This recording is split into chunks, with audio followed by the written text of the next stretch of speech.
Olá, queridos. Estamos de volta com mais uma aula do nosso bloco sobre a fé reformada e o Espírito Santo. E dessa feita nós vamos enfocar mais a respeito dos dízimos e ofertas, que sempre são um assunto polêmico e geram muitas questões entre os evangélicos. Então, na aula de hoje eu vou me dedicar à questão do dízimo no Antigo Testamento e também no Novo Testamento, tentando responder algumas das questões que costumeiramente se levantam.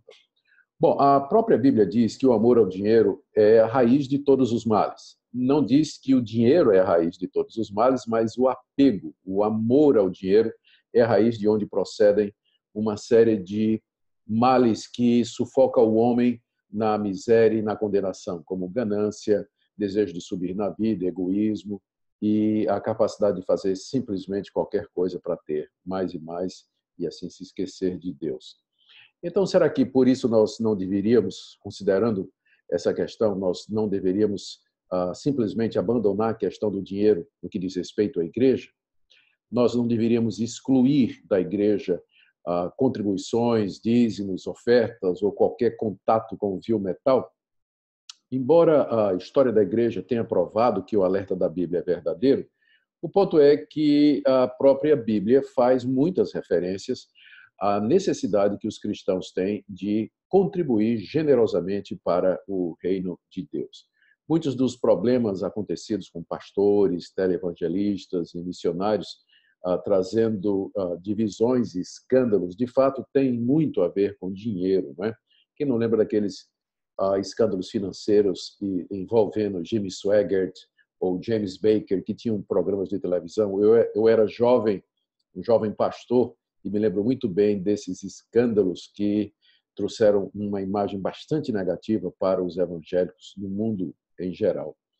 Bom, mas a questão não para aí, não é? Uma abordagem errada sobre o dinheiro também acaba por causar problemas na concepção do que seja a igreja cristã ou do que seja um cristão. Uma vez que a igreja movimenta dinheiro dos seus membros para fins determinados, sempre aparecem problemas relacionados com o uso correto desses recursos e a transparência com que esses recursos são usados. A questão do dinheiro e religião é tão séria que algumas igrejas eles resolveram simplesmente não ter obreiros pagos, como é o caso da Congregação Cristã do Brasil, fundada em 1910 por Luiz Francescon, no Paraná. Nessa denominação, cada pastor deve levantar o seu próprio sustento através do trabalho, ter uma profissão e assim por diante. Naturalmente, o problema com essa abordagem é que os obreiros, pastores e líderes, eles não podem se dedicar integralmente ao estudo da palavra de Deus, à evangelização, ao trabalho pastoral, e com certeza isso acaba influindo na qualidade do que é ensinado ou do que é pregado, havendo naturalmente algumas exceções. Outras igrejas procuram fazer o levantamento dos dízimos e ofertas de maneira discreta, sempre deixando claro que as contribuições são voluntárias e que não trazem nenhum benefício ao doador, a não ser a recompensa de saber que, com alegria, eles estão contribuindo para o avanço do reino de Deus. E, apesar desses escândalos envolvendo o dinheiro, volto a dizer, nós não podemos fugir do fato de que a Bíblia ensina que nós devemos contribuir de forma regular, sistemática e generosa para o reino de Deus, o que envolve, obviamente, contribuir para a sua igreja local com o fim de sustentar as suas atividades. É esse o tema da nossa aula de hoje. Vamos começar focando aqui no dízimo, como ele era feito no Antigo Testamento.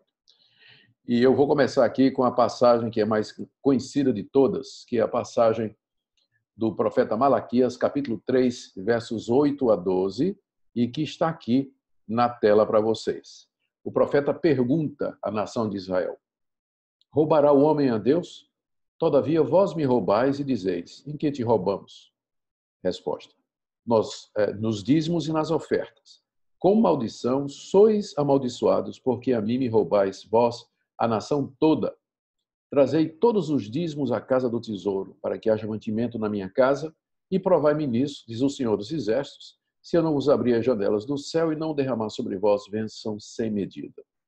Por vossa causa repreenderei o devorador, para que não vos consuma o fruto da terra. A vossa vida no campo não será estéril, diz o Senhor dos Exércitos. Todas as nações vos chamarão felizes, porque vós sereis uma terra deleitosa, diz o Senhor dos Exércitos. Essa é provavelmente a passagem mais conhecida de toda a Bíblia a respeito do dízimo. E nós vamos então procurar entendê-lo. Em primeiro lugar, a acusação de roubo que é feita aqui. Veja como como o profeta Malaquias começa, falando em nome de Deus, começa perguntando: roubará o homem a Deus? Todavia, vós me roubais e dizeis: em que te roubamos? E a resposta é: vocês me roubam nos dízimos e nas ofertas. Por que Deus traz essa acusação tão severa sobre a nação de Israel através do profeta Malaquias? Ele pergunta: roubará o homem a Deus? Parece uma coisa estranha, não é? Como é que o homem pode roubar a Deus, sendo Deus o que é e nós o que somos? E Deus responde: sim, vocês estão me roubando. E em seguida, o povo responde: em quem é que nós estamos te roubando? Lembra que na época do profeta Malaquias, o povo estava vivendo uma vida longe de Deus, indiferente para as coisas de Deus, e de maneira cínica encarava o ministério do profeta Malaquias, que falava com autoridade da parte de Deus. Daí a pergunta cínica: nós roubando ao Senhor? Em que é que nós estamos roubando? E a resposta de Deus é essa: vocês me roubam nos dízimos e nas ofertas que vocês deveriam trazer. Por isso vocês são amaldiçoados, porque a mim me roubais, vós a nação toda. Essa acusação de Deus com respeito a Israel, de que a nação era um bando de ladrões roubando a ele, era baseada no fato de que os dízimos na nação de Israel, debaixo da legislação de Moisés, eram considerados como santos ao Senhor. Eles eram vistos como obrigatórios e faziam parte da lei de Deus que Deus havia dado aos israelitas através de Moisés. É por isso que Deus os acusa de roubo, porque eles estavam sonegando aquilo que pertencia a Deus. Lembrando que a palavra roubar no hebraico significa tomar alguma coisa à força, se apoderar de maneira indébita e violenta daquilo que não lhe pertence. Ao reter o dízimo ou os dízimos, a nação de Israel estava roubando a Deus, estavam tirando aquilo que de fato pertencia a Deus.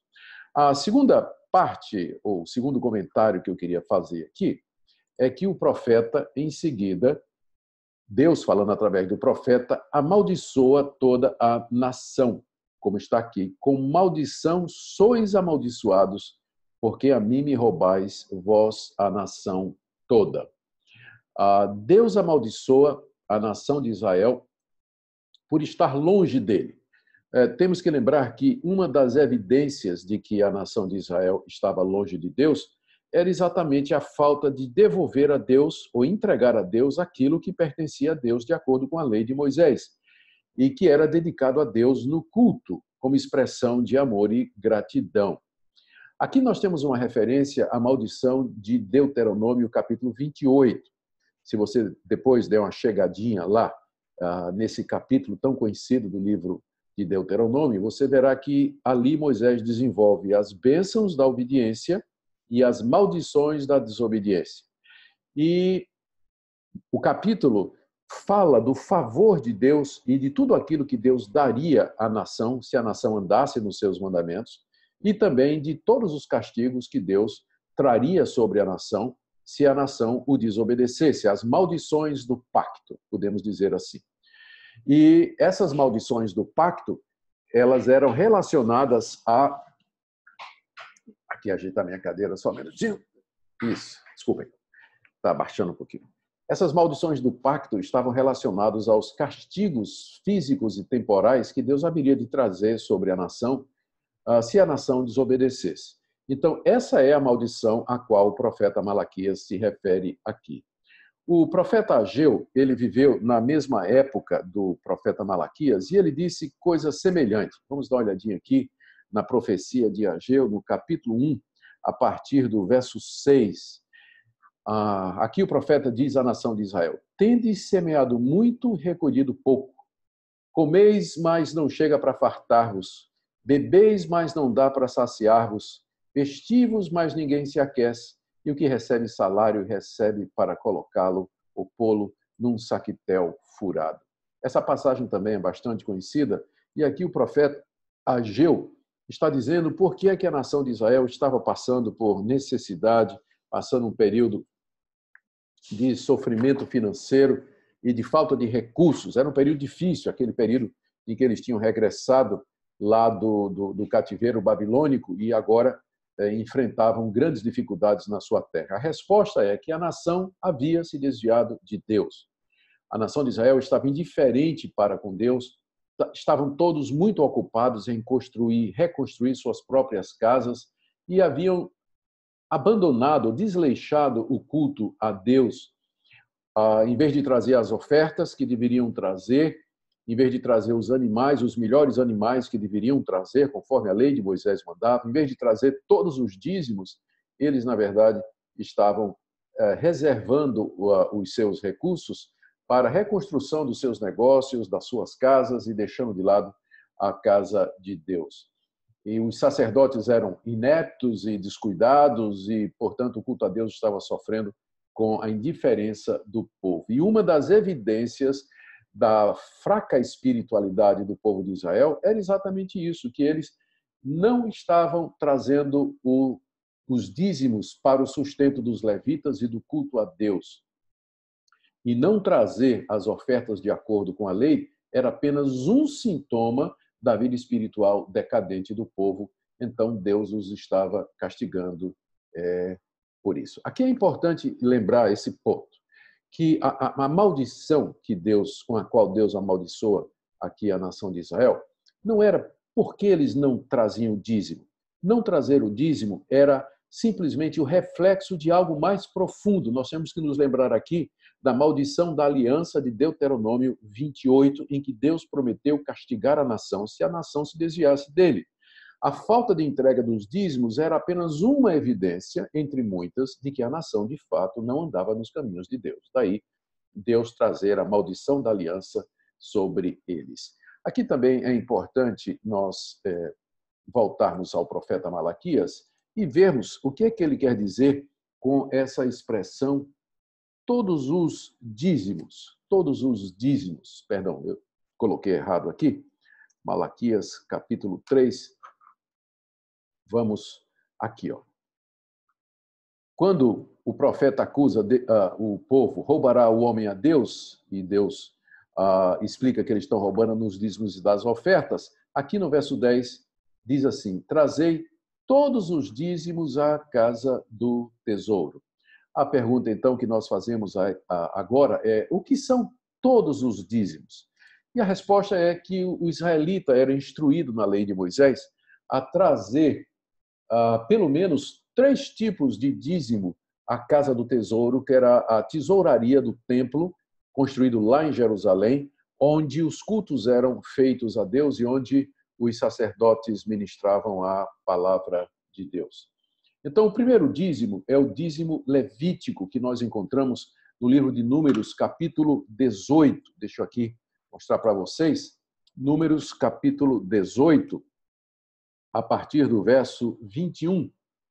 Nós lemos assim: aos filhos de Levi, dei todos os dízimos em Israel por herança pelo serviço que prestam junto à congregação. E nunca mais os filhos de Israel se chegarão à tenda da congregação para que não levem sobre si o pecado e morram. Mas os levitas farão o serviço da tenda da congregação e responderão por suas faltas. Estatuto perpétuo é esse para as vossas gerações, e não terão eles nenhuma herança no meio dos filhos de Israel. Porque os dízimos dos filhos de Israel que apresentam ao Senhor em oferta, dei por herança aos levitas. Ou seja, aqui Moisés estabelece que os dízimos que os israelitas traziam para o templo, ele deveria servir para o sustento dos levitas que estavam encarregados de manter o serviço divino, de fazer com que o trabalho de Deus funcionasse, que o culto continuasse com todas as suas funções. Esse era apenas o primeiro. Mas havia um segundo tipo de dízimo, que era o dízimo festivo. Deixe-me mostrar aqui a vocês, nós encontramos esse dízimo mencionado aqui no livro de Deuteronômio, capítulo 14. Veja só, Deuteronômio 14, verso 22. Diz assim: certamente darás os dízimos de todo o fruto das tuas sementes, que ano após ano se recolher no campo. E perante o Senhor teu Deus, no lugar que escolher para ali fazer habitar o seu nome, comerás os dízimos do teu cereal, do teu vinho, do teu azeite, e os primogênitos das tuas vacas, das tuas ovelhas, para que aprendas a temer o Senhor teu Deus todos os dias. E aí, do verso 24 até o verso 25, a orientação para que quando o israelita levasse lá para Jerusalém os dízimos, se ele morasse muito longe, ele podia então escolher, vender os animais, o cereal e levar o dinheiro na mão. E esse dinheiro, então, quando ele chegasse no templo, ele poderia, então, trocar por tudo o que sua alma desejasse, por vacas, ovelhas, vinho, bebida, qualquer outra coisa, e ali ele comeria esse dízimo perante o Senhor e se alegraria ele e toda a sua casa. Esse dízimo festivo, ele era separado dos cereais e do gado. Veja aí o verso 23. E era comido pelo israelita festivamente com a sua família lá no templo. Então, enquanto que o primeiro dízimo, o primeiro tipo de dízimo se destinava ao sustento dos sacerdotes e levitas, o segundo tipo era chamado dízimo festivo, dedicado ao prazer e ao deleite do israelita. Ele ia para Jerusalém e ali aquilo era tirado do melhor das ovelhas e dos cereais. Ali ele comia com os seus familiares na presença de Deus, se alegrando por todos os bens que Deus havia feito. E tinha também o chamado dízimo diaconal, que era voltado mais para os pobres. Está aqui em Deuteronômio 26, verso 12. Quando acabares de separar todos os dízimos da tua messe, da tua colheita, no ano terceiro, que é dos dízimos, então os darás ao levita, ao estrangeiro, ao órfão e à viúva, para que comam dentro das tuas cidades e se fartem. E ainda voltando em Deuteronômio, para o capítulo 14, no verso 28, nós lemos aqui: ao fim de cada 3 anos, tirarás todos os dízimos do fruto do terceiro ano e o recolherás na tua cidade. Então virão o levita, o estrangeiro, o órfão e a viúva que estão dentro da tua cidade e comerão e se fartarão, para que o Senhor teu Deus te abençoe em todas as obras que tu fizeres. Esse dízimo, chamado dízimo diaconal, ele era recolhido a cada 3 anos. E em vez de levar a Jerusalém, o israelita então chamava o levita, o órfão, o pobre e a viúva, e que viriam comer desse dízimo, viriam se banquetear juntamente com o israelita diante de todas as misericórdias e de todos os privilégios que Deus havia dado. Ele não era trazido ao templo, não é? Mas ele era comido nas cidades. Então, recapitulando, 3 tipos de dízimo. O dízimo levítico, que era levado anualmente para o templo em Jerusalém, que era para o sustento dos levitas. O dízimo festivo, que era separado dos cereais e do gado, e que também era levado a Jerusalém, mas aí era comido pelo israelita juntamente com sua família. E o dízimo diaconal, a cada 3 anos, em que então o israelita chamava os pobres, órfãos e viúvas para que desfrutassem com alegria de todas as bênçãos que Deus havia lhe dado. Aqui a gente já pode ver que o propósito dos dízimos, o objetivo daquelas leis referentes ao dízimo, era primeiro o sustento dos obreiros de Deus no templo, sacerdotes, levitas, porteiros e cantores, também festividade para o adorador e para a sua família, e o sustento dos pobres em Israel a cada 3 anos, ou então a terceira parte. Então, Deus tinha um propósito, Deus tinha um objetivo, e os dízimos eram para ser usados dessa maneira.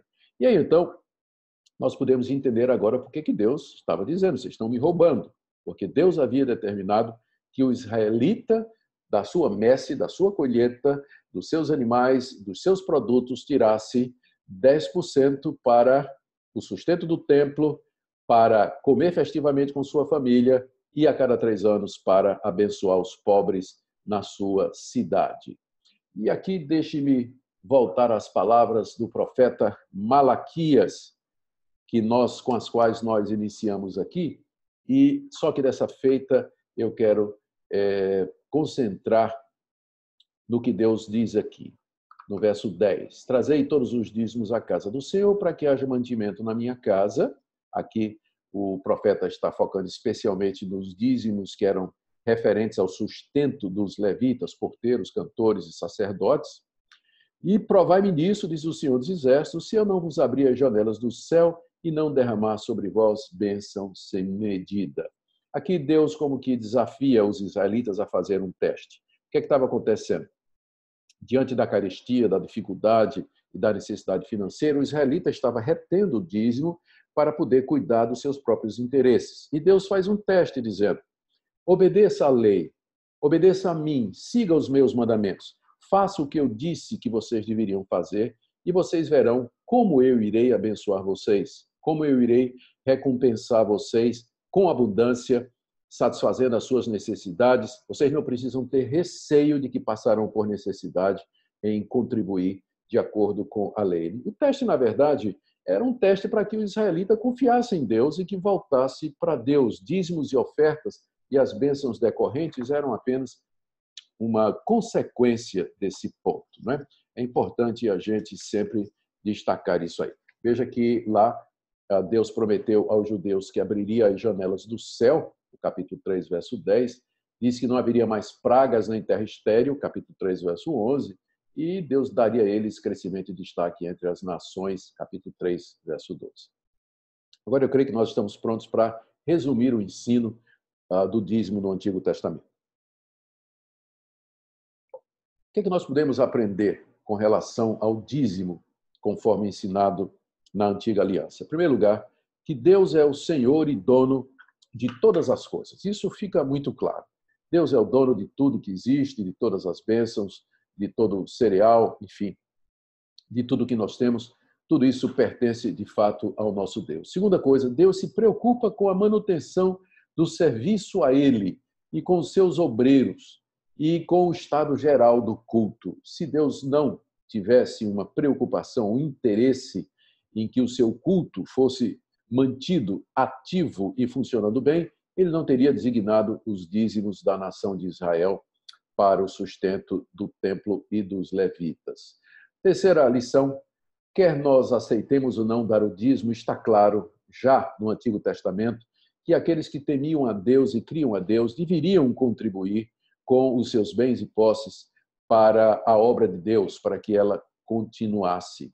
E também aprendemos que pelo menos uma parte daquilo que Deus nos dá deveria ser consagrado ou santificado a Deus para esse fim de continuidade da sua obra e abençoar os pobres. Agora eu creio que estamos prontos para entrar no Novo Testamento, porque de fato essa é a grande questão, não é? O dízimo se constitui no sistema bíblico de contribuição para os cristãos na época da graça. A nossa convicção, minha convicção, é que sim, o dízimo continua sendo o sistema normal de contribuição das igrejas cristãs no período neotestamentário. E nós queremos ver, então, algumas evidências do que nós estamos dizendo aqui. Primeiro, é que bem antes da lei de Moisés determinar o dízimo, aqueles dízimos aos israelitas, como sendo obrigação, como sendo determinação e dever do israelita, a ponto de Deus dizer que eles estavam roubando se não desse, bem antes daquele período da lei, já havia a prática da parte daqueles que temiam a Deus de entregar 10% dos seus bens para Deus.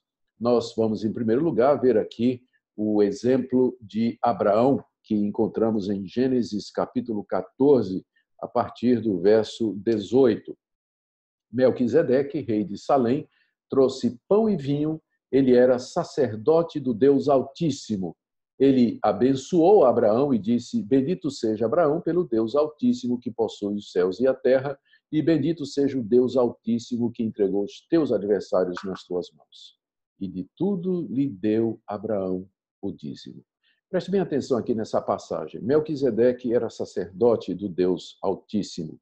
Ele era um servo de Deus vivendo no período dos patriarcas, vivendo bem antes da lei. O livro de Hebreus vai dizer que ele era uma figura de Cristo, era um tipo de Cristo. E ele veio abençoar Abraão depois que Abraão venceu os reis de Sodoma e Gomorra, recuperou as posses do seu sobrinho Ló, e ao abençoá-lo, ao trazer sobre Abraão as bênçãos de Deus, ele recebeu, Melquisedeque, o dízimo de tudo quanto Abraão havia conquistado. Ou seja, Abraão, para demonstrar sua gratidão a Deus diante da vitória recebida, deu ao sacerdote de Deus, Melquisedeque, 10% de tudo quanto ele tinha. Isso bem antes da lei. Ou seja, não havia obrigação.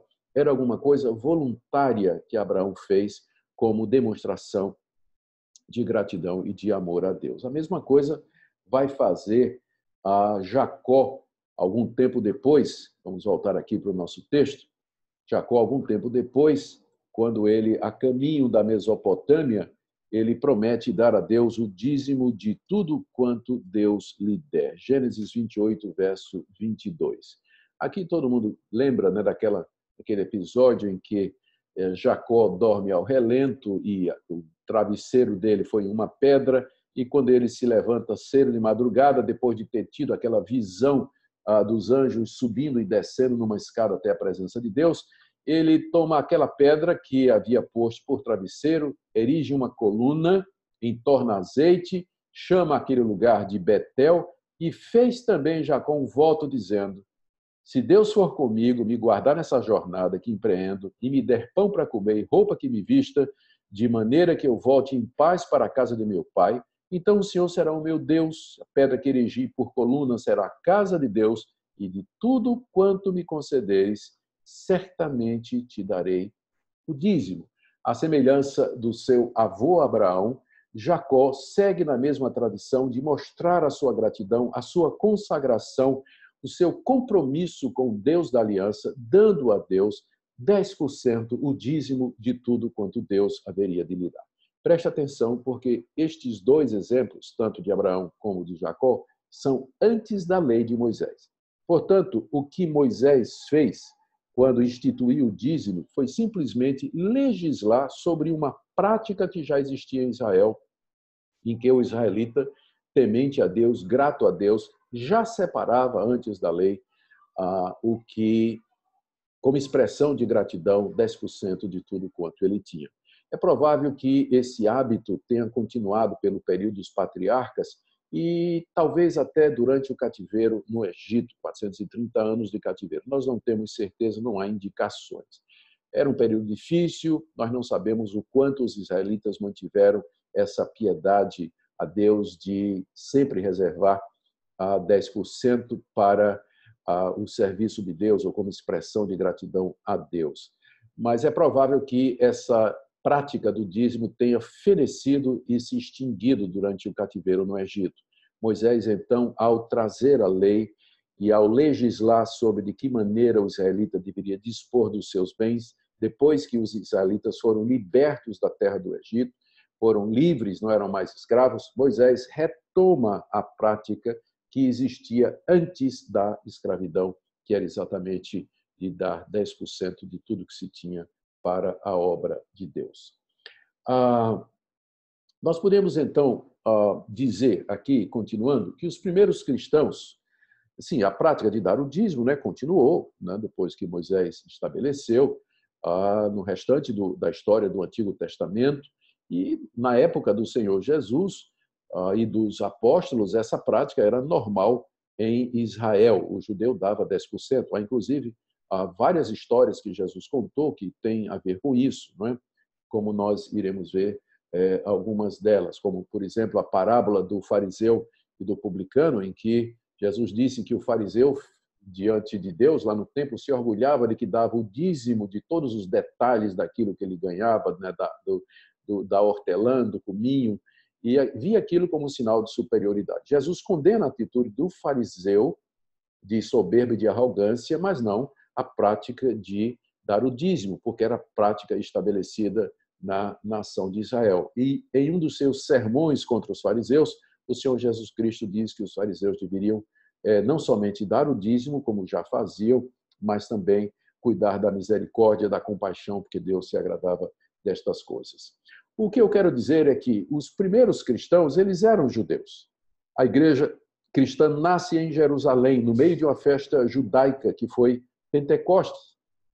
Portanto, era perfeitamente natural que os primeiros cristãos, eles, ao se reunirem nas suas próprias igrejas, lá em Jerusalém, depois na Judéia, Samaria e até os confins da terra, eles continuassem aquela prática que tinham de dar 10% do que tinham para o serviço de Deus e para os pobres, como Abraão e Jacó fizeram antes da lei e como Deus havia regulamentado no período levita.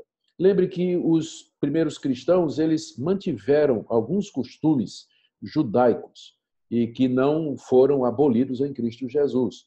Por exemplo, lá em Atos capítulo 3, verso 1, nós lemos que Pedro e João subiram ao templo para orar, que era uma prática judaica. Pedro e João eram judeus. E a prática do judeu, que morava em Jerusalém, era orar 3 vezes o dia no templo. Mesmo cristãos, já apóstolos, Pedro e João continuaram essa prática judaica de subir ao templo para orar. Também lemos no livro de Atos que o apóstolo Paulo, ele fez votos, está lá no livro de Atos, capítulo 21, versos 23 e 24. Ele fez votos, rapou a cabeça.